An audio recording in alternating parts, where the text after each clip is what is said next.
ఓం పూర్ణమదః పూర్ణమిదం పూర్ణాత్ పూర్ణముదచ్యతే పూర్ణస్య పూర్ణమాదాయ పూర్ణమేవావశిష్యతే.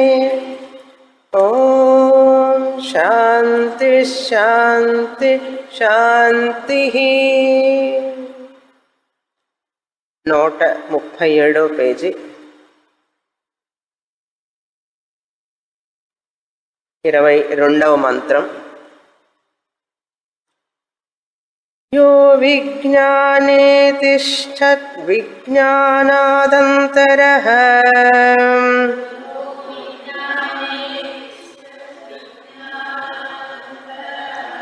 యం విజ్ఞానం న వేద యస్య విజ్ఞానం శరీరం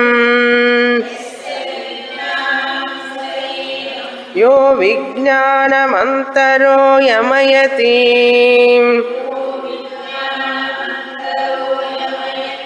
స ఏషత ఆత్మా అంతర్యామ్యమృతః.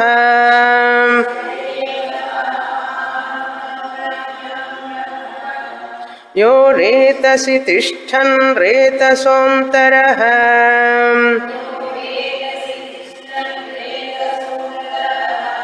యం రేతో న వేద యస్య రేతః శరీరం యో రేతోంతరో యమయతి ఏషత ఆత్మా అంతర్యామ్యమృతః.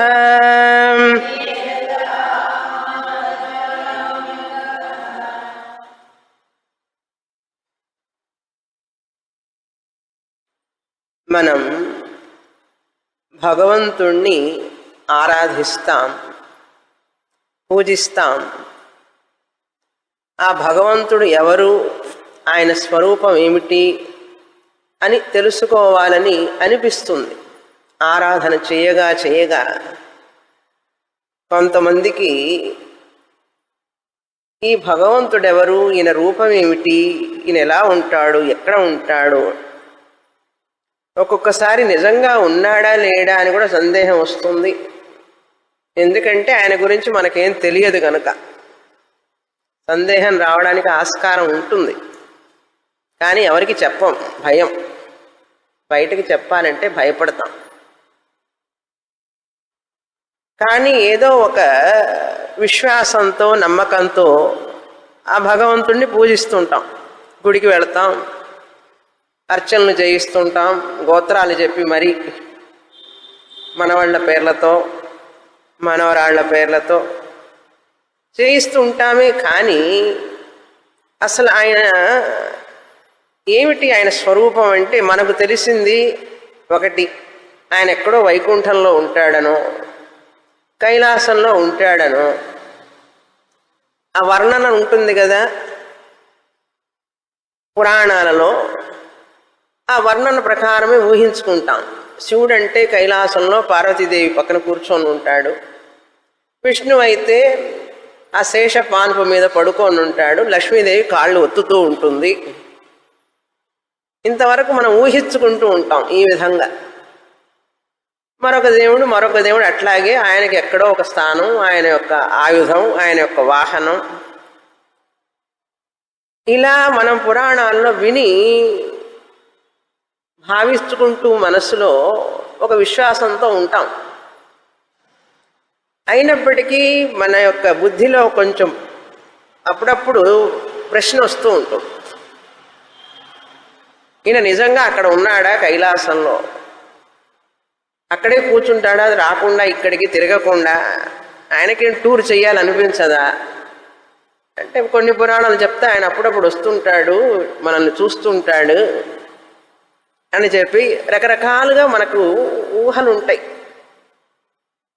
కానీ శాస్త్రం ప్రమాణం ఏమిటి మనకు భగవంతుడి గురించి, ఆయన ఎలా ఉంటాడు, ఎక్కడ ఉంటాడు, ఏ విధంగా ఉంటాడు అని మనకు బాగా జ్ఞానం రావాలి అంటే ఈశ్వరుని గురించి ఈ అంతర్యామి బ్రాహ్మణం చదివితేనే మనకు ఆ భగవంతుడి గురించి సరియైన అవగాహన జ్ఞానం ఏర్పడుతుంది. అంతవరకు కూడా ఒక విశ్వాసమే, ఒక ఊహ, ఒక నమ్మకం, ఒక శ్రద్ధ. కానీ శ్రద్ధ, నమ్మకం, ఊహలనేవి ఎక్కువ కాలం నిలవవు. అవి సడలిపోతూ ఉంటాయి. ఈ లోపల మనం ముసలివాళ్ళం అయిపోతాం. ఉన్నాడని నమ్ముతాం అంతే, కానీ మనం తెలుసుకోకుండానే వెళ్ళిపోతాం. కానీ కొంతమంది అసలు ఏమిటి ఈ భగవంతుడు, ఎందుకు సృష్టి చేశాడు, ఎలా చేశాడు, ఏ విధంగా ఉన్నాడంటే శాస్త్రం చెప్తుంది. మీకు ఇంట్రెస్ట్ ఉంటే వినండి అంటుంది. మరొక భావన కూడా మనకున్నది మనస్సులో, భగవంతుడు అంతటా ఉంటాడు అనేటటువంటిది కూడా నమ్ముతాం. ఆయన శక్తిమంతుడు కదా, గొప్పవాడు కదా, అంతటా ఉంటాడు, అన్నింటిలో ఉన్నాడు అనేటటువంటిది కొంచెం ఒక పరిపక్వత ఉన్న మనస్సు అది గ్రహిస్తూ ఉంటుంది. వైకుంఠంలోనే కాదు, కైలాసంలోనే కాదు, ఆయన అంతటా ఉంటాడు భగవంతుడు, ఆయన గొప్పవాడు, అన్నింటిలో ఉంటాడు అనేటటువంటిది ఇంకొంచెం పరిపక్వత కలిగినటువంటి మనస్సు ఆలోచించే విధానం. అసలు ఈ అంతటా ఉండడం అంటే ఏ రూపంలో ఉంటాడు, ఏ విధంగా ఉంటాడు, కనపడటం లేదు కదా అంటే, కనపడకపోయినా ఆయన కనపడకుండా ఉంటాడు అందరిలో, అది నమ్ముతాం. ఇక్కడితో కూడా మన యొక్క పరిపూర్ణ జ్ఞానం రాలేదు మనకు భగవంతుడిని గురించి. ఎన్ని మెట్లు దాటి వచ్చినా కూడా ఆయన ఫలానా రూపంలో ఉంటాడనో, అక్కడ ఉంటాడనో, లేకపోతే అందరిలో ఉంటాడనో, అందరి యందు ఆయన దాగి ఉన్నాడనో, పుట్ట చెట్టు మట్టి అన్నిటి యందు ఉన్నాడని అని నమ్ముతాం. కానీ ఎలా ఉన్నాడు, ఏ విధంగా ఉన్నాడు? నమ్మకం వేరు, జ్ఞానం వేరు. నమ్మకం అనేది జ్ఞానానికి దారి తీయాలి. నమ్మకం ఎక్కువ కాలం నిలవదు, జ్ఞానం అయితే నిలుస్తుంది. జ్ఞానం అనేది తృప్తినిస్తుంది, ఆనందాన్ని ఇస్తుంది, సంశయాలను పోగొడుతుంది జ్ఞానం. నమ్మకం, శ్రద్ధ, విశ్వాసం అనేది మన సందేహాలను పోగొట్టవు. శ్రద్ధ, విశ్వాసం, నమ్మకం అనేది మన యొక్క సందేహాలను పోగొట్టవు. మనలో కొంత ఆనందాన్ని ఇస్తాయి, శాంతిని ఇస్తాయి, అంతే. భగవంతుడి మీద నమ్మకం కావచ్చు, విశ్వాసం కావచ్చు, ఆయన మీద శ్రద్ధతో పూజ చేయడం కావచ్చు, ఒక విధమైనటువంటి శాంతి, తృప్తి, సంతోషం కలుగుతాయి. కానీ అంతటితో మన యొక్క విశ్వాసం పూర్తిగా నిలబడదు. ఆ జ్ఞానం పొందే వరకు కూడా మన విశ్వాసం అనేటువంటివన్నీ కూడా ఒక క్రింద మెట్టే, ఇంకా ఎక్కడో సందేహం ఉంటూనే ఉంటుంది. విశ్వాసంలో, నమ్మకంలో ఎప్పుడు సందేహాలు ఉంటూనే ఉంటాయి జ్ఞానం వచ్చే వరకు. ఆ జ్ఞానం పొందాలనుకున్న వాళ్ళకి ఈ యొక్క 7వ బ్రాహ్మణం, అంతర్యామి బ్రాహ్మణం, యాజ్ఞవల్కుల వారు ఉద్దాలకుడికి సమాధానంగా చెప్తున్నారు. ఆ గంధర్వుడి దగ్గర నుంచి మేము హిరణ్య గర్భుణ్ణి గురించి తెలుసుకున్నాం, అంతర్యామిని గురించి తెలుసుకున్నాము, మేము ఏమి తెలుసుకున్నామో మీకు తెలుసా, మాకు చెప్తారా అంటే యాజ్ఞవల్కుల వారు అంటున్నారు, నాకు తెలుసు, నేను చెప్తానన్నారు. అయితే చెప్పండి అన్నారు. ఏం చెప్తున్నారు యాజ్ఞవల్కుల వారు? అది దైవం, అధిభూతం, అధ్యాత్మం అనేది ఉన్నది ఈ సృష్టిలో. అధిదైవం అంటే దేవతలు, దేవతా రూపంలో అది దైవం అంటాం. అంటే ఈ యొక్క మెరుపు, ఉరుములు, ఆకాశం, సూర్యుడు, చంద్రుడు, దేవతలందరూ ఉన్నారు కదా, ఈ లోకాలు, ఇవన్నీ కూడా అది దైవం. సూపర్ న్యాచురల్ పవర్స్ అంటారు. ఇవన్నీ కూడా అది దైవం అన్నారు. వాటన్నింటి యందు కూడా అంతర్యామిగా ఉన్నాడు, అందులోపల ఉండి వాటిని నియమిస్తూ ఉన్నాడు. అంతేకాదు ఆయన అధిభూతంలో కూడా ఉన్నాడు, అంటే అన్ని జీవరాశులలోనూ ఉన్నాడు, అధిభూతంగా ఉన్నాడు. అన్ని జీవరాశులలో ఉన్నాడు, అన్ని జీవరాశుల యందు ఉంటూ వాటి శరీరాలనే ఈయన కూడా తీసుకుంటాడు. ఆ దేవతా శరీరాల యందు ఉంటాడు ఆయన. దేవతలు ఆ శరీరాన్ని ఉపయోగించుకుంటారు. అంతర్యామి ఈశ్వరుడు కూడా ఆ శరీరంలోనే ఉంటాడు. ఆయనకంటూ వేరే శరీరం ఏమి ఉండదు. జీవులకు ఏ శరీరం అయితే ఉన్నదో ఆ శరీరంలోనే ఆయన కూడా షేర్ చేసుకుంటూ ఉంటారు ఇద్దరు, జీవుడు ఈశ్వరుడు. ఎట్లాగైతే కొంతమంది అపార్ట్మెంట్ తీసుకొని షేర్ చేసుకుంటూ ఉంటారు ఒకే ఇంట్లో, అట్లాగే ఒకే శరీరంలో జీవుడు ఉంటాడు, సూక్ష్మంగా అంతర్యామి ఉంటాడు, ఈశ్వరుడు ఉంటాడు ఇదే శరీరంలో. అదేవిధంగా అధ్యాత్మం, ఇంద్రియాలు, కన్ను, ముక్కు, చెవులు, ఈ ఇంద్రియాలన్నిటి యందు కూడా ఆయన ఉన్నాడు. ఈ ఇంద్రియాలు, ఈ శరీరం, ఆ దేవతలు ఆయన్ని తెలుసుకోలేరు. ఆయన ఉన్నప్పటికీ కూడా వాటి యందు ఈ దేవతలు కానీ, అది దైవం కానీ, అది భూతం కానీ, అధ్యాత్మం, ఇంద్రియాలు కానీ ఆయనని తెలుసుకోలేవు. ఆయన వాటి యందు ఉన్నప్పటికీ కూడా ఆయనను అవి తెలుసుకోలేవు. ఆయన ఏం చేస్తుంటాడు? ఊరికినే ఉంటాడా ఈ శరీరంలో? ఇంద్రియాల వెనక, శరీరం వెనక, అది దైవం వెనక ఊరికినే కూర్చొని ఉంటాడా అంటే కాదు. వారి వారి కర్మలను అనుసరించి, ఆ జీవుల కర్మలను అనుసరించి, అది దైవం కర్మ, దేవతల కర్మను అనుసరించి, ఆ ఇంద్రియాలకు తగినట్లుగా వాటి కర్మానుసారం ఆయన నియంత్రిస్తూ ఉంటాడు, కర్మఫలాన్ని ఇస్తుంటాడు.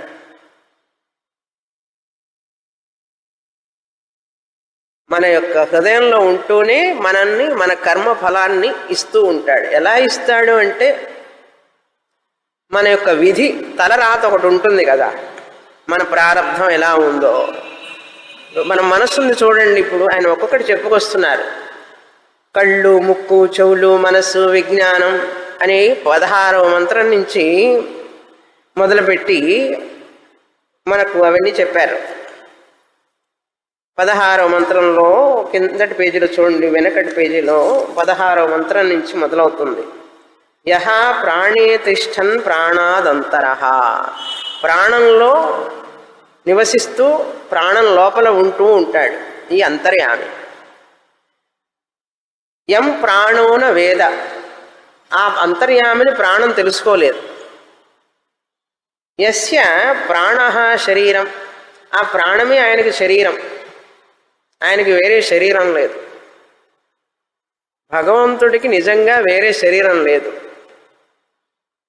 ఈ కృష్ణుడు శరీరం, రామ శరీరం, ఈ శరీరాలన్నీ కూడా అనిత్య శరీరాలు, శాశ్వతం కావు. ఆ అవతారాలన్నీ కూడా కృష్ణ దర్శనం, రామ దర్శనం అయినప్పటికీ కూడా భక్తులకి అది నిత్యమైనది కాదు కదా. రామావతారం త్రేతాయుగానికి సంబంధించింది, కృష్ణావతారం ద్వాపర యుగానికి. కలియుగంలో ఏమిటి మరి? కృతయుగంలో ఏం అవతారం ఉంది? కనుక ఆ అవతారాలు ఆయన మాయాస్వరూపమే కానీ ఆయన నిజస్వరూపం కాదు. భక్తులను అనుగ్రహించడం కోసం, భక్తుల కోరిక మేరకు ఆయన ఆ అవతారం ధరిస్తాడు. వేదాహం సమతీతాని వర్తమానాని అని చెప్పి కృష్ణ పరమాత్మ భగవద్గీతలో చెప్తారు. నేను అన్ని శరీరాలు నాకు తెలుసు అన్నాడు. జరిగిపోయినవి, జరుగుతున్నవి, రాబోయే శరీరాలన్నీ కూడా నాకు తెలుసు. తాని అహం వేద, కానీ అవి మాయా శరీరాలు. అవి తాత్కాలికంగా, రావణాసురుడు ఆయన చంపాలంటే రావణాసురుడు ఏమన్నాడు? దేవతలు నన్ను చంపడానికి వాటికి శక్తి లేకుండా చేయమన్నాడు. ఏ యొక్క ప్రకృతిలో శక్తులు కూడా నన్ను చంపలేవు, ఏ ఆయుధంతో నేను చంపబడను అట్లా అని ఒక వరం తీసుకున్నాడు రావణాసురుడు. పొరపాటున మనుషులతో చంపబడకూడదని చెప్పి అడగలే. అలా అడగడం చాలా ఇన్సల్ట్గా అనుకున్నాడు, తక్కువగా ఇన్ఫీరియర్ అయిపోతాను అనుకున్నాడు. మనుషుల చేత నేనెక్కడ చంపబడతాను, అసలు మనుషుడు అన్నేం చేయగలడే అనుకొని మనుషుల చేత నేను చంపబడకూడదని చెప్పి వరం అడగలే శివుణ్ణి. అదొక్క ఛాన్స్ మిగిలింది. మరి అరాచకాలన్నీ చేస్తూ ఉంటే ఆ దేవతలు, ఋషులు, మామూలు ప్రజలందరూ కూడా భగవంతుడిని ప్రార్థించారు, మమ్మల్ని రక్షించవలసింది ఆయన నుంచి. కనుక సమష్టి ప్రార్థనే భగవంతుడి అవతారానికి కారణం, ఆయన చేసిన కర్మలు కాదు. జీవుడి శరీరానికి జీవుడు చేసిన కర్మలు శరీరానికి కారణం. జీవుడు కర్త భోక్త కనుక ఆ కర్త భోక్త అయినట్టు జీవుడి కర్మల ప్రకారం శరీరాన్ని తీసుకుంటాడు జీవుడు. కానీ ఈశ్వరుడికి, భగవంతుడికి ఏమి కర్మలు లేవు. ఎందుకంటే ఆయన కర్మ మీద అభిమానము లేదు, కర్తృత్వము లేదు, ఆయన జన్మ తీసుకోవాల్సిన అవసరము లేదు. కానీ మరి అవతారం ఎందుకు తీసుకున్నాడు అంటే భక్తుల కోరిక మేరకు తీసుకున్నాడు. దేవతల కోరిక మేరకు ఏ అవతారాన్ని తీసుకోవాలో దాని ప్రకారం నిర్ణయిస్తారు. సమష్టి ప్రార్థన, సమష్టి ప్రార్థనే ఆయన యొక్క జన్మకు కారణం. అదేవిధంగా హిరణ్యకశిపుడు ఎన్నో విధాలుగా అన్నాడు. పగటిపూట చనిపోకూడదన్నాడు, నేను రాత్రిపూట చనిపోకూడదన్నాడు, భూమి మీద చనిపోకూడదన్నాడు, ఆకాశంలో చనిపోకూడదన్నాడు, గాలి చేత, నిప్పు చేత, దేని చేత కూడా చనిపోకూడదని చెప్పి రకరకాలుగా చెప్పాడు. ఏ ఆయుధంతో కూడా చనిపోకూడదు నేను అన్నాడు. మళ్ళీ అన్ని అరాచకాలు చేస్తుంటే అప్పుడు దేవతలు, భక్తులు, ఋషులందరూ పోయి అడిగితే వారి ప్రార్థనను అనుసరించి దానికి తగినట్లుగా మనిషి కాదు మృగము కాకుండా నరసింహంగా అవతారంగా వచ్చాడు. రాత్రి చంపకూడదు, పగలు చంపకూడదు అన్నాడు కనుక రాత్రి పగలు కలిసే సంధ్యా సమయంలో చంపడానికి భగవంతుడు ఉద్యమించాడు. భూమి మీద చనిపోకూడదు, ఆకాశంలో చనిపోకూడదు అన్నాడు కనుక వాకిలి గడప మీద కూర్చున్నాడు నరసింహుడు. ఆయుధాలతో చనిపోకూడదు అనుకున్నాడు కనుక గోళ్లతో చంపాడు. ఇదంతా ఎందుకు చేశాడు భగవంతుడు అంటే వాళ్ళ ప్రార్థన మూలంగా చేశాడు. కనుక ఆయన అవతారం తీసుకుంటాడు. అంతేకాని ఆయనకి వేరే శరీరం అంటూ కర్మ వలన వచ్చే శరీరం ఉండదు. అప్పుడు ఆ భగవంతుడు ఏం చేస్తాడంటే అన్ని శరీరాల యందు ఉంటాడు. ఆయన అన్ని శరీరముల యందు ఆయన ఉంటాడు. అన్ని శరీరాలు ఆయన శరీరమే. ఎందుకు ఉండాలి అంటే వీళ్ళ కర్మ ఫలాన్ని ఇస్తూ ఉండాలి ఇందులో ఉండి ఆ ఈశ్వరుడు. ఇదంతా కథగా ఉంటుంది, కథలాంటి కథ. దీనికి పైకి వెళ్ళాలి మనం. ఇప్పుడు ఈ కథ నుంచి పైకి వెళ్ళాలి. ఇది కథ కాదు, కథలాంటి కథ, నిజంగా కథ కాదు. దీనికి పై మెట్టు ఏమిటి మనం అర్థం చేసుకోవాల్సినది? అసలు ఈశ్వరుడు అంటే కొంచెం వేదాంత పరంగా వెళ్ళాలి. లోపలికి మనం వెళితే ఏం తెలుస్తుందంటే చైతన్యం, ఆత్మ చైతన్యం కారణ సమష్టి కారణ ప్రపంచం అందులో ప్రతిబింబిస్తుంది. చైతన్యం సమష్టి, వ్యష్టి, వ్యక్తి ఇండివిజువల్, సమష్టి టోటల్. వ్యక్తికి వచ్చేటప్పటికీ కారణ శరీరం. ఈ కారణ శరీరంలో సూక్ష్మ శరీరం ఉంటుంది, స్థూల శరీరం ఉంటుంది. పొటెన్షియల్గా పుట్టడానికి ముందు సంచిత కర్మతో కలిసి కూర్చొని ఉంటుంది లోపల. ఆ సంచిత కర్మ ప్రకారం ప్రారబ్ధంగా కొంచెం కొంచెం బయటకు వస్తున్నప్పుడు ఈ కారణ శరీరంలో ఉన్నటువంటి ప్రతిబింబ చైతన్యం ఏదైతే ఉందో ప్రాజ్ఞ అన్నాం, ప్రాజ్ఞ అంటాం. సమష్టి కారణ ప్రపంచంలో ఉంటే ఆయన ఈశ్వర అన్నాం.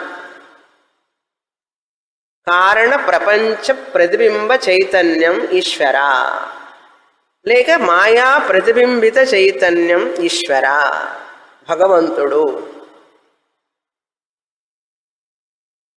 వ్యక్తి వ్యష్టి కారణ శరీర ప్రతిబింబ చైతన్యం ప్రాజ్ఞ. ఈ ప్రాజ్ఞ ఏమిటండి, ఈశ్వరుడు అంటే ఏమిటండి, కొంచెం మనకు అర్థం కావడం కష్టం అనిపిస్తే, ఉదాహరణకి ఇప్పుడు ఈ హాల్ ఉంది, హాల్లో స్పేస్ ఉంది కదా, ఆకాశం ఉంది కదా. ఈ ఆకాశం హాల్ స్పేస్ అన్నాం. ఈ హాల్ లేకపోతే టోటల్ స్పేస్ మహాకాశం. మహాకాశం అంటే అంతటా ఉన్న ఆకాశం, చోటు. ఈ హాల్లో ఉన్నదనుకోండి, ఏం పేరు పెట్టాం? మఠాకాశం అంటారు దీన్ని సంస్కృతంలో. హాల్ ఆకాశం అంటారు, హాల్ స్పేస్. ఈ హాల్లోనే కుండ ఉన్నది. ఈ కుండలో స్పేస్ ఉందా లేదా, చోటు ఉందా లేదా? ఉన్నది. దీన్నేమన్నాం? ఘటాకాశం అన్నాం, పాట్ స్పేస్ అన్నాం. ఈ చోటుకేమో హాల్ స్పేస్ అన్నాం, ఈ కుండలో ఉన్నదానికేమో పాట్ స్పేస్ అన్నాం. ఎందుకన్నాం? ఈ కుండ వలన, కుండలో ఉన్న ఆకాశం, ఈ హాలు వలన హాల్లో ఉన్న ఆకాశం. హాలుకు బయట ఉన్న ఆకాశం మహాకాశం. అంతా చోటే, ఒకటే చోటు. కానీ 3 పేర్లు చూడండి: మహాకాశం, హాల్ ఆకాశం, హాల్ స్పేస్, ఘటాకాశం. అదేవిధంగా చైతన్య, ఆత్మ, చైతన్యం అంతటా ఉంటుంది. ఈశ్వరుడి మాయా ఉపాధి కొంచెం పెద్దది కనుక అందులో ఆత్మ చైతన్యం ప్రతిబింబిస్తుంది. ఏ విధంగా అయితే అంతటా ఉన్న ఆకాశానికి ఈ హాల్లో ఉండడం వలన హాల్ స్పేస్ అన్నాం, కుండలో ఉంటే ఘటాకాశం అన్నాం. అదేవిధంగా మన శరీరం ఘటం లాంటిది. ఇందులో ఉన్నటువంటి కారణ శరీరంలో ఉన్నటువంటి చైతన్యం ప్రాజ్ఞ అన్నాం. ఈశ్వరుడు హాల్ స్పేస్ లాంటి వాడు, పెద్ద ఉపాధి కనుక. బయట ఉన్నటువంటి మహాకాశం, చైతన్యం అంతటా ఉన్నది కనుక ఈశ్వరుడు అనేటువంటిది మాయా ప్రతిబింబిత చైతన్యం, టోటల్. ఇలా ఉదాహరణ గుర్తుపెట్టుకోవాలి కాసేపు, మనం అర్థమయ్యే వరకు విషయం. కనుక ఈ చైతన్యమే ఆయన ఉపాధిలో ఉంటే ఈశ్వరుడు భగవంతుడు అన్నాం. కర్మఫల దాత, మనకు కర్మఫలాన్ని ఇస్తూ ఉంటాడు. కనుక ప్రతి ఒక్క ఇంద్రియం వెనుక దేవతా రూపంలో అధిష్టాన దేవతగా ఉంటాడు ఆయన. వాటి చేత పని చేయిస్తూ ఉంటాడు, నియంత్రిస్తూ ఉంటాడు. నియామకుడు అంటాం, కంట్రోలర్.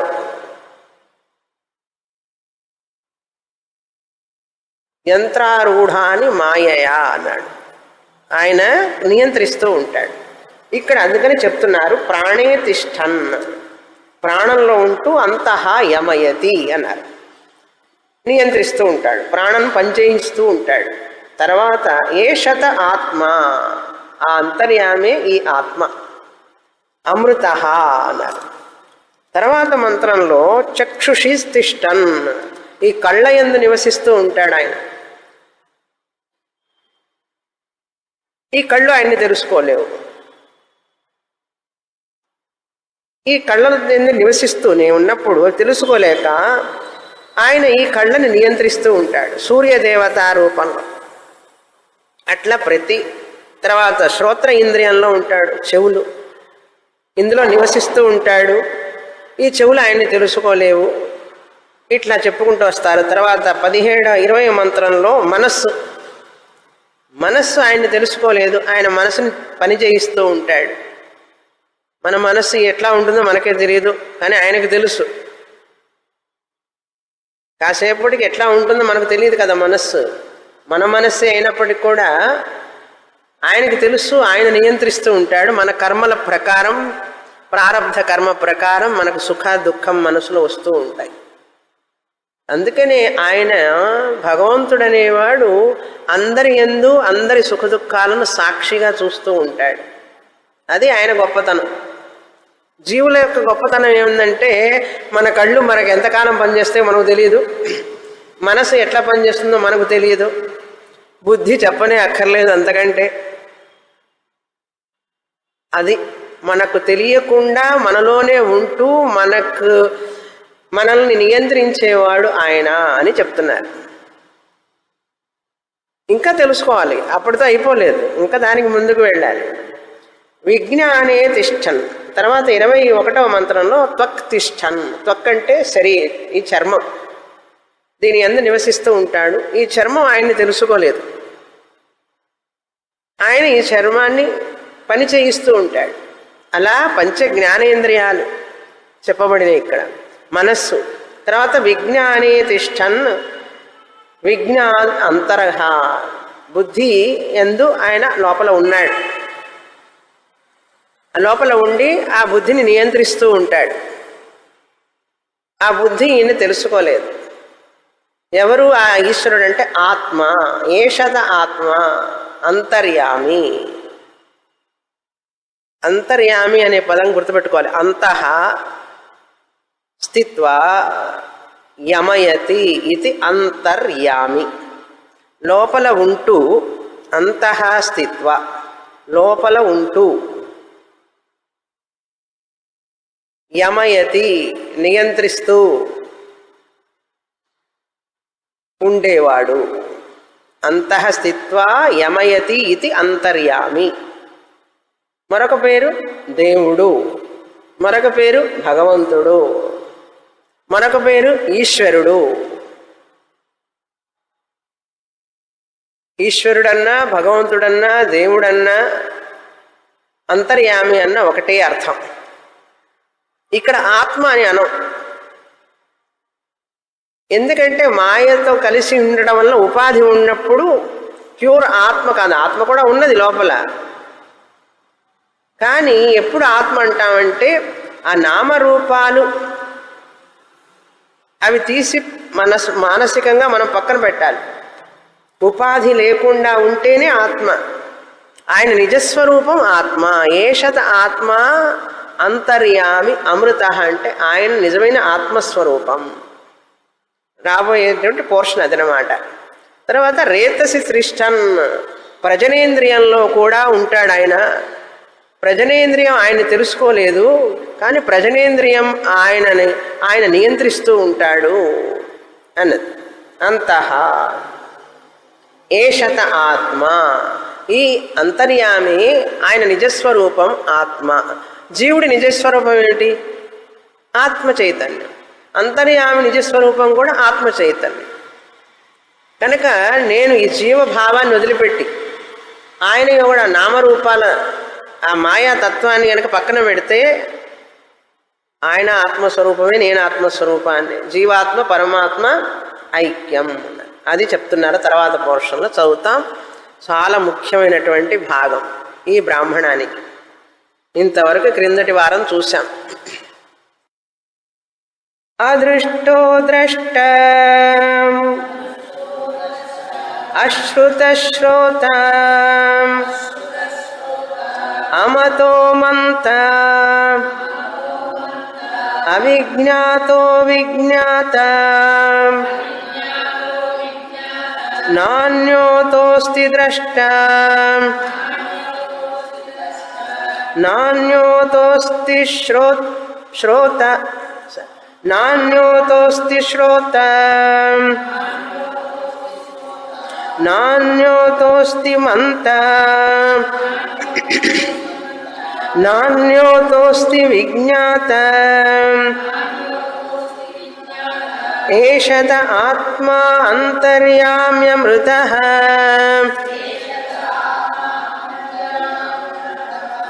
అతోన్యదార్థం తతోద్దాలకః ఆరుణిరుపరరామ.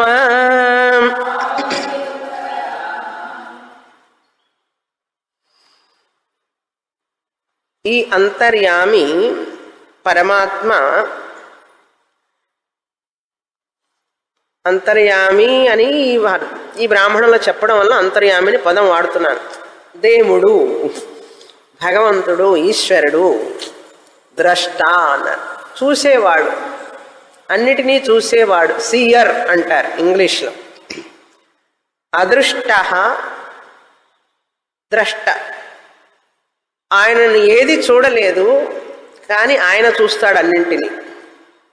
అదృష్ట అంటే ఆయన చూడబడేవాడు కాదు, అంటే దేని చేత ఆయన చూడబడడు కానీ ఆయన చూస్తాడు అన్నింటినీ. అదృష్ట దేని చేత చూడబడడు కానీ ద్రష్ట, చూస్తాడు ఆయన. అశ్రుత శ్రోత, ఆయన దేని చేత కూడా వినబడడు. అశ్రుత, ఆయన గురించి ఆయనని వినడం కష్టం అన్నాడు, కానీ శ్రోత, ఆయన వింటాడు అన్నిటినీ. అశ్రుత శ్రోత. అమతో మంత, దేది కూడా ఆయన గురించి ఆలోచించలేదు. అమత, కానీ ఆయన ఆలోచిస్తాడు అన్నింటి గురించి. మంత. అవిజ్ఞాతో విజ్ఞాత, ఏది కూడా ఆయన తెలుసుకోలేదు కానీ ఆయన అన్నిటినీ తెలుసుకుంటాడు. ఏది కూడా ఆయనని తెలుసుకోలేదు కానీ ఆయన అన్నిటినీ తెలుసుకుంటాడు. విజ్ఞాత. ఇంతవరకు చెప్పి, అంటే ఇప్పుడు చూడండి, ఇంతవరకు ఏం చెప్పారు? ఆయన అన్ని చూస్తాడు, ఆయన అన్నీ వింటాడు, ఆయన అన్నీ ఆలోచిస్తాడు, ఆయన అన్నీ తెలుసుకుంటాడు అని చెప్పింది. ఏది కూడా ఆయన్ని చూడలేదు, ఏది కూడా ఆయన గురించి వినలేదు, ఏది కూడా ఆయన గురించి ఆలోచించలేదు, ఏది కూడా ఆయన గురించి తెలుసుకోలేదు అన్నాడు. అంటే ఇక్కడ రెండు ఉన్నట్లే కదా. తెలుసుకునేవాడినా తెలుసుకోలేనివి కొన్ని ఉన్నాయి. తర్వాత భాగంలో ఏం చెప్తున్నారు? నాణ్యోతోస్తి ద్రష్ట, అసలు తెలుసుకునేవాడి కంటే వేరైన వాడు ఇంకొకడు లేడు. నా అన్య ద్రష్ట అస్తి, నా అన్య ద్రష్ట అస్తి, వేరొక ద్రష్ట లేడు తెలుసుకునేవాడు. ఆయనే ద్రష్ట, ఆయనే చూసేవాడు కానీ వేరొక చూసేవాడు లేడు. నాణ్యోతోస్తి శ్రోత, ఆయనే వినేవాడు కానీ వేరొకడు వినేవాడు ఎవడు లేడు. ఏమిటండి ఇట్లా మాట్లాడితే ఉపనిషత్తు ఏమర్థం అవుతుంది మాకన్నా? అర్థం చేసుకోవాలి. అది ఆ ఉపనిషత్తులో ఉన్నటువంటి రహస్యం. చాలా గూఢంగా నిగూఢంగా మాట్లాడుతుంది ఉపనిషత్తు. దాని యొక్క లెవెల్కి మనం ఎదగాలి, అలా ప్రయత్నం చేయాలి. ఏమిటి ఇందులో విశేషం? నాణ్యోతోస్తి శ్రోత, ఆయనే శ్రోత కానీ మరెవరు వినేవాడు లేడన్నాడు. నాణ్యోతోస్తి మంత, వేరే ఆలోచించేవాడు ఎవడు లేడు, ఆయనే ఆలోచించేవాడు అన్నాడు. నాణ్యోతోస్తి విజ్ఞాత, ఆయనే తెలుసుకునేవాడు అన్నీ, వేరే తెలుసుకునేవాడు లేడు. ఈ 4 మాటలు వినంగానే మనకు 4 ప్రశ్నలు వస్తాయి. ఏమండి, ఆయనే చూసేవాడన్న అంటారు, వేరే చూసేవాడు లేడంటే నేను చూస్తున్నాను కదండి. నేను పొద్దున్న నుంచి సాయంత్రం దాకా రాత్రి దాకా పడుకునేదాకా చూస్తూనే ఉన్నాను కదా, ఎవరు చూడడంటారేంటి? తప్పు మాట్లాడుతున్నారు మీరు. ఒప్పుకోదు మనస్సు. ఆయనే వినేవాడు అంటారు, నేను పొద్దున్న నుంచి రాత్రి దాకా ఎన్ని వింటున్నాను, ఫోన్లో వింటున్నాను, టీవీలో వింటున్నాను, ఆయన తప్ప ఇంకెవరు వినలేరని అంటారేమిటి? నేను వింటున్నాను కదా అని ప్రతివాడికి ప్రశ్న వస్తుంది. ఆయనే ఆలోచించేవాడు అంటారేమిటి? నేను ఆలోచిస్తున్నాను కదా. ఆలోచించి ఆలోచించి బుర్ర వేడెక్కిపోతుంటే నాకు ఆలోచించమంటారేమిటి? ప్రశ్న వస్తుందా రాదా? వస్తుంది. ఆయనే తెలుసుకునేవాడు అన్నీ అంటారు, నేను తెలుసుకునేవాడిని కాదా? న్యూస్ను తెలుసుకుంటున్నాను, ఎలక్షన్లు వస్తూ నేను తెలుసుకుంటున్నాను, నేను అన్నీ తెలుసుకుంటున్నాను. క్రికెట్ మ్యాచ్ తెలుసుకుంటాను, ఐపీఎల్ మ్యాచ్ చూస్తున్నాను, తెలుసుకుంటున్నాను. ఇదేం బాగలేదే ఇట్లా చెప్పడం. నేను చూస్తున్నాను, నేను వింటున్నాను, నేను ఆలోచిస్తున్నాను, నేను తెలుసుకుంటున్నాను. ఆయన మాత్రమే అంటారేమిటి? తెలుసుకునేవాడు లేడు ఇంకొకడు, చూసేవాడు లేడు ఇంకొకడు, ఆలోచించేవాడు లేడు. ఇదంటే కొంచెం కష్టంగా ఉంది మాకంటారు.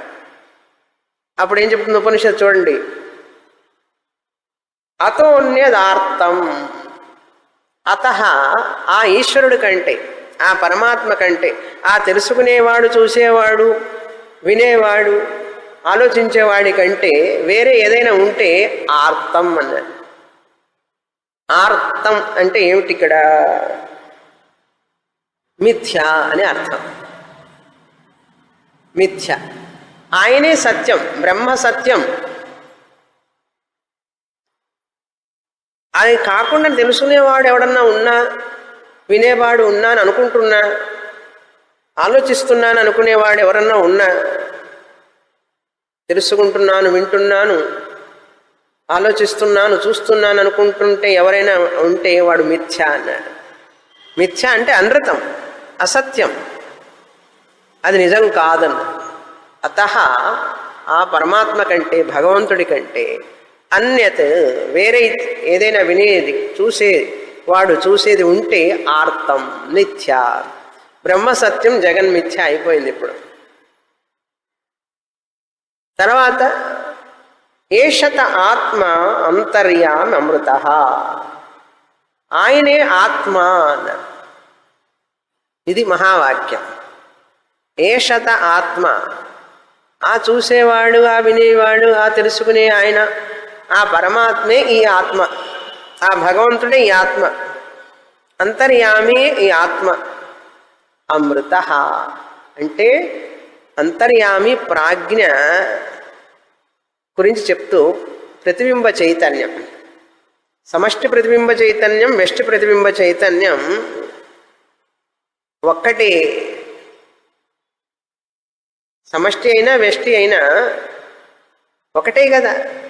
వెష్టి సమష్టిలో ఉంటుంది కదా. ఫైనైట్ ఇన్ఫినిట్లో ఉన్నదా లేదా? FINITE finite, infinite INFINITE. Finite ఇన్ఫినిట్లో ఉంటుంది, వెష్టి సమష్టిలో ఉంటుంది. కనుక ఈ జీవుడు ప్రాజ్ఞుడైన వాడు కూడా, తైజస్ అనేటువంటి జీవుడు సూక్ష్మ శరీరం, ప్రాజ్ఞ అనేటువంటిది కారణ శరీరం. ఆ సమష్టి ఈశ్వరుడు ఇక్కడ కూడా ప్రాజ్ఞ రూపంలో ఉన్నాడు అని తెలుసుకోవాలి. దీనికి మించి ఇప్పుడు వెళ్ళాలి. తర్వాత బ్రాహ్మణానికి, అక్షర బ్రాహ్మణానికి వెళతాం. అక్కడ ఏం చెప్పబడుతుంది? అంతర్యామికి పైన ఉన్నటువంటి శుద్ధ బ్రహ్మము, నిర్గుణ బ్రహ్మం. ఇక్కడ అంతర్యామి అంటే సర్వజ్ఞుడు, సర్వాంతర్యామి, సర్వవ్యాపి అనేటువంటి అర్థం. ఇక్కడ 3వ పాదం మాండుక్యోపనిషత్తు. ఈ 3వ పాదాన్ని మించి పెడితే నిర్గుణ బ్రహ్మం. కనుక అంతర్యామిని, భగవంతుణ్ణి ఇక్కడ 3 పాదాలు వెష్టిలో, అక్కడ 3 పాదాలు సమష్టిలో. విశ్వ తైజస ప్రాజ్ఞ ప్రతిబింబ చైతన్యమే. RM1, RM2, RM3, RM4, RM5, RM6 అంటే 6 ఉపాధులు. వెష్టి సమష్టి, వెష్టి 3, సమష్టి 3. ఈ ఉపాధుల్లో ప్రతిబింబ చైతన్యం RC1, RC2, RC3 reflected consciousness, ప్రతిబింబ చైతన్యం స్థూల శరీరంలో, ప్రతిబింబ చైతన్యం సూక్ష్మ శరీరంలో, ప్రతిబింబ చైతన్యం కారణ శరీరంలో, ప్రతిబింబ చైతన్యం స్థూల ప్రపంచంలో, ప్రతిబింబ చైతన్యం సూక్ష్మ ప్రపంచంలో, ప్రతిబింబ చైతన్యం కారణ ప్రపంచంలో. ఈ ప్రతిబింబాలన్నీ ఎలా ఏర్పడినాయి? బింబం వలన ఏర్పడినాయి. బింబమే కదా కారణం. కనుక ఈ శరీరాలు 3 కూడా మీడియం, ఇవి సత్యం కాదు. అందుకని ఆర్తం అన్నారు. ఆర్తం అంటే అల్పం, హీనం, అవి నిజం కాదు. 3 శరీరాలు నిజం కాదు. కానీ మనం ఏమనుకుంటున్నాం? 3 శరీరాలు నిజం అనుకుంటున్నాం. ఈ RC రిఫ్లెక్టెడ్ కాన్షియస్నెస్ అహంకారాన్ని పట్టుకొని నేను నేను నేను అనుకుంటున్నాం, అభిమానం. అందుకని ఆ ఇరుగు పొరుగు వాళ్ళలాగా చూడాలి ఈ అహంకారాన్ని. ఇరుగు పొరుగు వాళ్ళని ఎట్లా చూస్తాం? ఇట్లా చూస్తాం.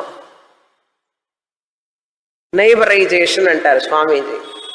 వాళ్ళని ఒక ఇరుగు పొరుగు వాళ్ళలాగా చూడాలి. అహంకారం, మనస్సు ఇవన్నీ కూడా అవి మనకు పరికరాలు, ఉపాధి. అది ఈ శుద్ధ ఆత్మ చైతన్యం వ్యక్తం కావడానికి ఉపయోగపడుతున్నాయి. కానీ ఈ అహంకారం ఏం చేస్తుంది? ఈ చిదాభాస జీవుడు దీనితో ఒకటైపోతాడు. మమేకమైపోతాడు. అయిపోయి ఆ శుద్ధ చైతన్యాన్ని మర్చిపోతాడు. దిగులు పడుతూ, బాధపడుతూ, ఏడుస్తూ, పడుతూ లేస్తూ, పడుతూ లేస్తూ ఈ ఉపాధి ధర్మాలన్నీ కూడా తన ధర్మాలుగా భావించుకుంటూ కాలం వెళ్ళబుచ్చుతూ ఉంటాడు. గురువుగారు మాట్లాడుతున్నా కూడా దశాబ్దాల తరబడి అంటనట్టుగా ఉంటాడు. దానికి అంటుకుపోతాడు. దేనికైతే అంటుకోకూడదు దానికి అంటుకుంటాడు. దేన్నైతే వదిలిపెట్టాలో వదిలిపెట్టాడు.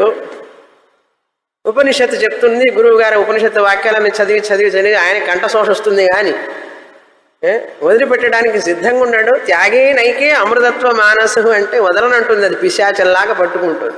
పిశాచం చూసారా, అది అంత తొందరగా వదలదు. అది అహంకారం కూడా అంతే, పిశాచంలాగా పట్టుకొని వీడిని వేధిస్తూ ఉంటుంది. నేను, నాది, నా వాళ్ళు, నాకు సంబంధించింది, ఈ శరీరం మీద మమకారం, మనస్సు మీద మమకారం, ఉన్న వాటి మీద మమకారం, పొజిషన్స్ మీద మమకారం, తన వాళ్ళ మీద మమకారం. ఎంత మమకారం అంటే ఎవరైనా ఏదన్నా అంటే టక్కున కోపం వస్తుంది. అహంకారం ఉన్నవాడికి కోపం వస్తుంది. అభిమానం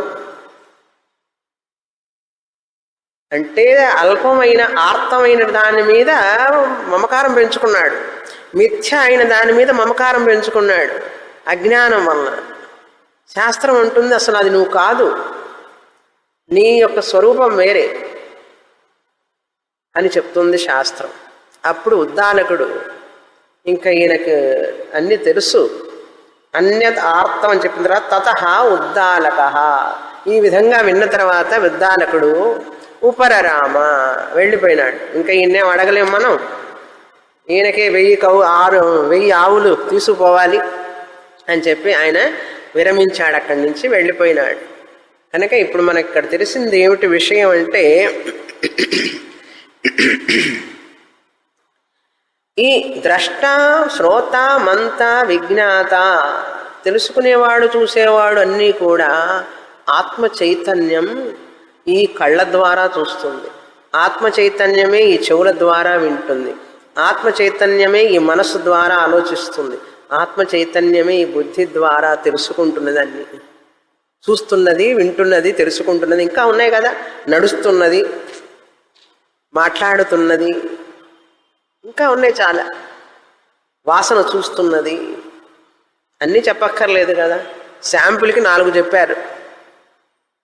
కనుక నేను చూస్తున్నాను కదా, నేను వింటున్నాను కదా, ఆయన మాత్రం వినడం ఏమిటంటే ఈ నేను ఎవరు? ఇప్పుడు మనం వేసిన ప్రశ్నల, అజ్ఞానంతో వేసిన ప్రశ్నలతో మనం ప్రశ్నించామనుకోండి, ఆయనే చూస్తున్నాడు మరి ఎవరు చూడలేరు అంటే మనం ఏం ప్రశ్నించాం? నేను చూస్తున్నాను కదా అన్నాం. మనసులో వస్తుందా రాదా? ఇప్పుడు నేను చూస్తున్నాను అన్నప్పుడు మనం ఏం తీసుకున్నాము? లోవర్ ఐని తీసుకున్నాం. నేను అహంకారం నేనుగా భావించాను. నేను కళ్ళతో చూస్తున్నాను, నేను అనుకుంటున్నాం. ఇది ప్రతిబింబ చైతన్యం, ఇది సత్యం కాదు. ఆ బింబ చైతన్యం లేకుండా ప్రతిబింబము లేదు. ప్రతిబింబం లేకుండా మనసు, కళ్ళు, ముక్కు, చెవులు పనిచేయవు. అవి చెయ్యకుండా తెలుసుకోవడం, చూడడం, ఆలోచించడం ఉండదు. కనుక నేరుగా ఇవన్నీ చూసుకుంటూ పోతే లోపల అసలు బింబ చైతన్యమైన ఆత్మ చైతన్యమే చూస్తున్నది. కానీ మనకు మాయ అనేది కప్పేసింది. ఎందుకంటే దీని మీద అభిమానం. అది కప్పేయడం వల్ల ఏమైందంటే నేను చూస్తున్నాను అంటున్నాను. నేను అంటే ఎవరిప్పుడు? అహంకారం. అహంకారం అనేది ప్రతిబింబ చైతన్యం, చిదాభాస. ప్రతిబింబ చైతన్యం సత్యం అవుతుందా? Reflected consciousness.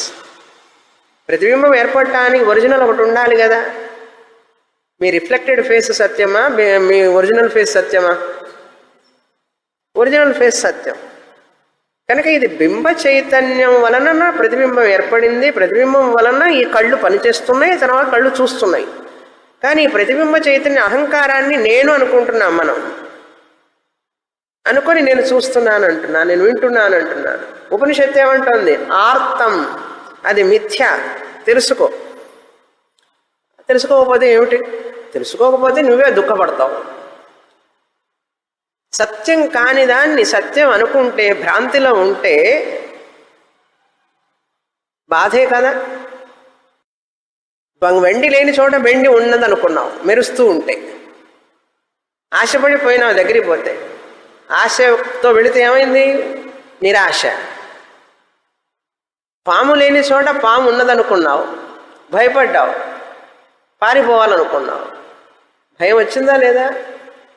అక్కడ ప్రవృత్తి, ఇక్కడ నివృత్తి. ఈ రెండు రావడానికి కారణాలు ఏమిటి? సుఖం వస్తే హాయిగా ఇష్టపడతాం, ప్రవృత్తి.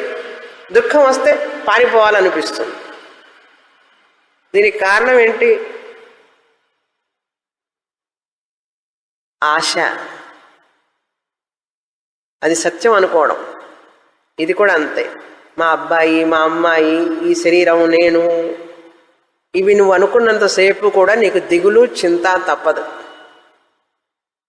ఎలా అనుకోకుండా ఉంటామండి అన్నాడు.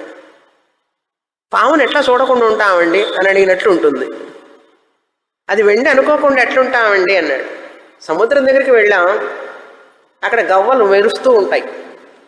అది చూసి వెండి అనుకున్నాం. అది వెండి కాదురా, వెండి అనుకోవాకు అంటే ఆ వ్యక్తి అనుకోకుండా ఎట్లా ఉంటామండి అన్నాడు అనుకోండి, ఎట్లుంటుంది? సరే అనుకో, వెండి అనుకో, దగ్గరికి వెళ్ళు, ఆశతో వెళ్ళు, ఏమవుతుంది? నిరాశ. ఇది అంతే. ఈ విషయం కూడా అంతే. ఈ శరీరం నేను అనుకుంటూ నువ్వు పనిచేస్తూ అభిమానంతో మా అబ్బాయి, అమ్మాయి సత్యం, పరమసత్యం అనుకుంటూ ఉంటే, నాకున్నటువంటి పరమసత్యం అనుకుంటే కాలగర్భంలో కలిసిపోతాయి. ఇవన్నీ బుడగ లాంటిది, బుద్భుత ప్రాయం.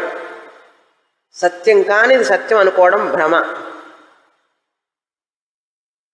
అంతేకాదు, ఎప్పుడైతే పామును చూస్తావో ఏది చూడడంలా నువ్వు అక్కడ?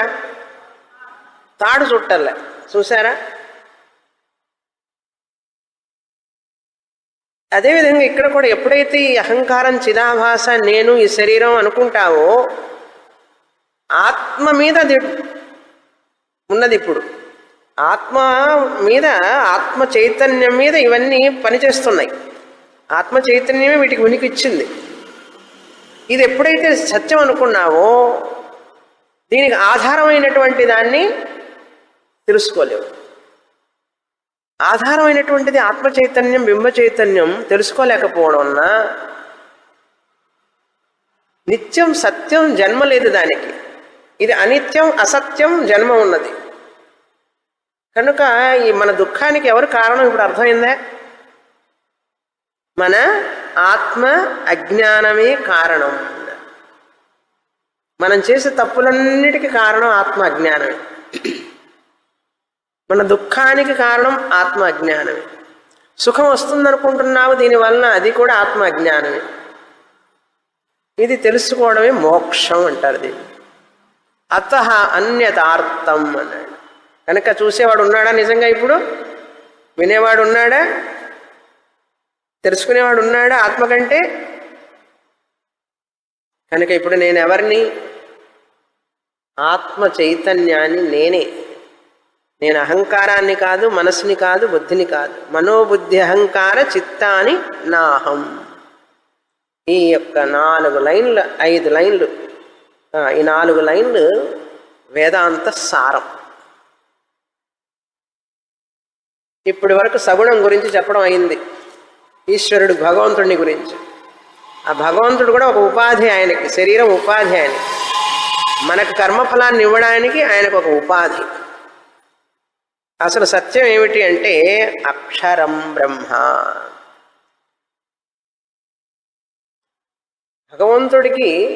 భగవంతుడు సత్యమా కాదా అంటే,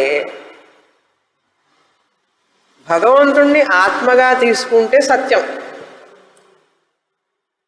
శరీరం రూపంగా తీసుకుంటే సత్యం కాదు. సబ్జెక్టుగా తెలుసుకుంటే సత్యం. భగవంతుడు ఆత్మస్వరూపము, నేను ఆత్మస్వరూపాన్ని సబ్జెక్టుగా తీసుకుంటే సత్యం. లేదు, ఆయన ఒక వస్తువు, ఆయన కూడా ఒక రూపం, ఆయన అక్కడ వేరుగా చూస్తే, ఆబ్జెక్ట్గా చూస్తే, నీకంటే ఆయన ఆబ్జెక్ట్గా నువ్వు చూస్తే ఆయన మిథ్య అవుతాడు, ఆయన సత్యం కాలేడు. ఎందుకనంటే నేను సబ్జెక్ట్, భగవంతుడికి ఇట్లా నమస్కారం చేస్తున్నాను, ఆయన అక్కడ ఉన్నాడు.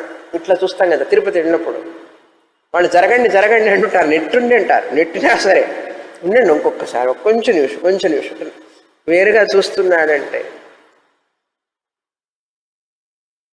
ఇలా చూస్తున్నాం అనుకోండి ఆ భగవంతుడిని, ఆయన సత్యం కాదు. ఎందుకంటే నువ్వు నీ నుంచి వేరు చేసి చూసావు, ఆయన్ని ఆబ్జెక్ట్గా చూస్తున్నావు కనుక ఏదైతే ఆబ్జెక్ట్గా చూస్తున్నావో అదంతా కూడా ఆర్తం, మిథ్య. కానీ ఆ భగవంతుడిని ఇక్కడ ఆత్మగా తెలుసుకుంటే, అందుకని హనుమంతుల వారు ఏమన్నాడు,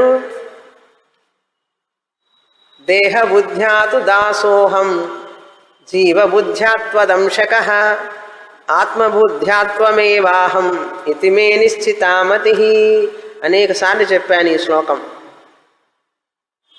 దేహబుద్ధితో నేను పూజించాను ఆయన్ని, దేహబుద్ధితో మొదట ఎదగడం కోసం దాసోణ్ణి అని చెప్పి పూజించాను. తర్వాత తెలుసుకున్నాను జీవబుద్ధ్యాతు త్వదంశకః, జీవుడిగా నేను నీలో ఒక అంశంగా తెలుసుకున్నాను. ఇంకా తర్వాత ఇంకో మెట్టుకు వెళ్ళాను, ఆత్మబుద్ధ్యాతు, ఆత్మను తెలుసుకున్న తర్వాత త్వమేవ అహం, నువ్వే నేను. ఇంకొకటి కూడా అండి దోషం, ఆయన అక్కడ చూస్తూ నమస్కారం చేస్తూ ఉన్నామంటే దూరంగా ఆబ్జెక్ట్గా, ఇక్కడ లేడనేగా అర్థం. చెప్పండి మీరే. నేను సబ్జెక్ట్, నాకంటే వేరుగా ఆయన్ని పూజిస్తూ నాకంటే వేరుగా ఆయన చూస్తున్నాను అన్నాను అనుకోండి, ఆయన సర్వాంతర్యామి అవుతాడా, సర్వవ్యాపి అవుతాడా? మనం ఎంత గొప్పవాళ్ళం చూసారా ఇప్పుడు. ఆయన్ని కూడా నువ్వు అంతరికి రాకూడదు, అక్కడే ఉండు అన్నాం. సర్వవ్యాపి అయినటువంటి భగవంతుడిని అల్పవ్యాపి చేశాం మనం, భగవంతుడిని వేరుగా చూడటం వలన. అందుకని ప్రహ్లాదుడు అన్నాడు, అందుగలడు ఇందులేడని సందేహము వలదు అన్నాడు. ఎవ్వనిచే జనించి జగమెవ్వని లోపల నుండు అందు లీనమై ఎవ్వని అందుడిందు పరమేశ్వరుడెవ్వడు మూల కారణం ఎవడు. ఆ శ్లోకాలు చూడండి భాగవతంలో. కనుక ఇదంతా కూడా ఎల్కేజీ మెట్లు. భగవంతుడిని వేరుగా పూజించి ధ్యానించడం అనేది మనం ఎదగడం కోసం మన పెద్దలు పెట్టినటువంటి, ఋషుల పరంపర పెట్టినటువంటి పద్ధతి. ఇప్పుడు ఆయన్ని అక్కడ చూస్తున్నామంటే మనం ఆయన పరిమితి చేస్తున్నట్లేగా, ఆయన లిమిటెడ్ చేస్తున్నట్లే కదా. అంటే మనం ద్రోహం చేస్తున్నామా లేదా భగవంతుడికి? చెప్పండి మీరే. భగవంతుడు అంతటా ఉన్నట్లుగా చూడటం గొప్ప, లేదు ఒక పక్కనే అక్కడ మాత్రమే చూడటం గొప్ప? మీరే చెప్పండి. అక్కడ ఉండే పాండురంగడు అక్కడే ఉంటాడా, ఇక్కడ ఉన్నాడా? ఇక్కడ ఉన్నాడు. అందుకని ఏం చేద్దాం, పదండి పదండి పోదాం పండరిపురం. అక్కడ ఉండే ఆయన ఇక్కడ ఉంటే పండరిపురం ఎందుకు? అక్కడ ఉండే పాండురంగడు ఇక్కడ ఉన్నాడు కనుక పదండి పదండి పోదాం పండరిపురం. వెళ్ళొచ్చు, తప్పులేదు. పండరిపురం వెళ్ళొచ్చు, పండరీనాథుణ్ణి పూజించవచ్చు, విఠలనాథుణ్ణి. కానీ ఆయన స్వరూపాన్ని తెలుసుకొని పూజించాలి. God is there, God is here also. ఇక్కడ ఉన్నాడు అక్కడ ఉన్నాడని తెలుసుకోవడం కోసం మనకి ఈ మెట్లన్నీ పెట్టారు శాస్త్రంలో. ఇది నేను చెప్తున్నది కాదు, ఉపనిషత్తు చెప్పేటటువంటి భగవంతుడి స్వరూప లక్షణం చెప్తున్నది. ఇది వినాలి అంటే ఈ విషయాలన్నీ కూడా ఏ జన్మజన్మల సంస్కారం పుణ్యం ఉంటేనో వచ్చి వింటారు, అందరూ వినలేరు. ఇది మీకు తెలియదు, మీరు చేసుకున్న పుణ్యం నాకు తెలుసు. మీరు ఎంత పుణ్యం చేసుకుంటే ఈ విషయాన్ని వింటారు, అందరూ వినలేరు. అది మనకు తెలియాలి, ఆహా ఇంత పుణ్యం చేసుకున్నానే అని. చిన్నపిల్లవాడి చేతిలో 1000-2000 రూపాయల నోట్లు పెడితే ఉంటుంది, వాడికి ఏం విలువ తెలియదు. అంతే మనం కూడా ఈ విలువ తెలుసుకోవాలి. మనం నాణ్యోతోస్తి ద్రష్ట నాణ్యోతోస్తి మంత అంటే ఆ పదాలుగా చూస్తే మనకేం అర్థం కాదు. ఆయన కంటే వేరేగా చూసేవాడు లేడంటే ఇంత చెప్పాలి మీకు దీని వెనకాల ఉన్నటువంటి విషయాన్ని. కనుక ఆత్మనైనటువంటి నేను ఉనికి ఎరుకనే ఆత్మ, ఆయన ఉనికి ఎరుకే, నేను ఉనికి ఎరుకే.